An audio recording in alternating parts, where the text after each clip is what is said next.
তোমার জীবন যেন পবিত্র থাকে, তোমার পোশাক যেন পবিত্র থাকে, তোমার ঈমান আকীদা বিশ্বাস এগুলো যেন পবিত্র থাকে। বহু কষ্ট করেছে দুনিয়ায়, ইয়াকুলুনা সালাম, শান্তি তোমার উপরে, দুখুলুল জান্নাহ, ওই যে প্রবেশ করো জান্নাত দেখা যাচ্ছে, বিমা কুনতুম তা'মালুন, কারণ এই কাজগুলোর প্রতিদান আল্লাহ আজকে তোমাকে দেবে।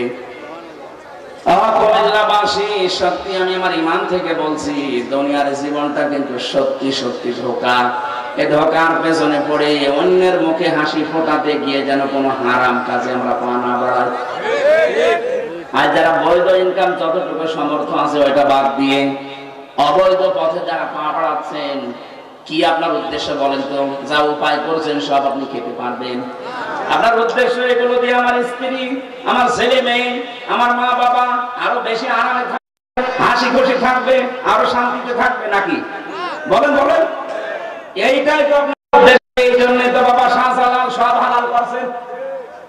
এখন যদি চোখ বন্ধ হয়ে যায়, চোখ বন্ধ হয়ে গেলে যে স্ত্রীর কারণে আপনি বৈধ অবৈধ দেখা দেখি করেননি, যদি বলা হয় আমার স্বামী মারা গেছে, খাটের উপরে আপনি আসেন, খাটের নিচে ওরে মাটি দেওয়া হবে, জীবনও আপনার বউ রাজি হবে না। মাটি দিয়ে এখানে ভূত আসবে, দেখে ওরে নিয়ে গোরস্থানে দিয়ে দেন। অথচ এই বাড়ির জন্য আপনি বৈধ অবৈধ দেখেননি।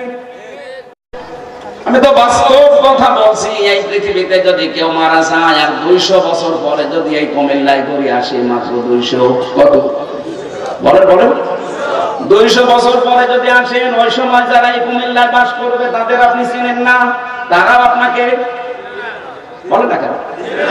আপনি যদি কিংসুফমা এসে এই 14 গ্রামে নিজের এই 2 তলা বাড়িতে এসে বলেন যে বাড়ি কিন্তু আমি বানিয়েছিলাম, ওই সময় যারা ছিল তারা আপনার দাঁত খুলে ফেলবে। মানে তো লেখাপড়া শিক্ষা দীক্ষায় যাই হয়েছে, আমার বিশ্ববিদ্যালয় পর্যন্ত অন্তত পড়া শেষ, এরপর আমি 3 পুরুষের পরে আমি আর চিনি না। সত্যি কথা বলছি। আমার বাবা রিয়াজউদ্দিন, এর বাবা জাহান আলী, এর বাবা নমাজ আলী, এরপরে আর চিনি না। এখন তো বলেন তো নমাজ আলীর বাবা যে কি নাম আমি জানি না, সত্যি আমি জানি না। এখন ওই লোকটা যদি এসে বলে কুষ্টিয়াতে যে ভিটা এই 2 তলা বাড়ি আমার, ওর দাঁত মুখ থাকবে একেবারে নাকি? আপনার মনে হয় থাকার জায়গা কথা বলেন, ঠিক আছে, ওই মসজিদ আছে, বারান্দায় শুয়ে থাকেন, দিনের বেলা হলে কেটে পড়ে, কথা বলেন না কেন? এই হচ্ছে দুনিয়া। আমি আশা করি কথা বোঝাতে পেরেছি। এটা কি শুধু আমার একার জন্য না, সবার জন্য এরকম হবে? কারো মুখে অবৈধ পথ বেছে নেবেন।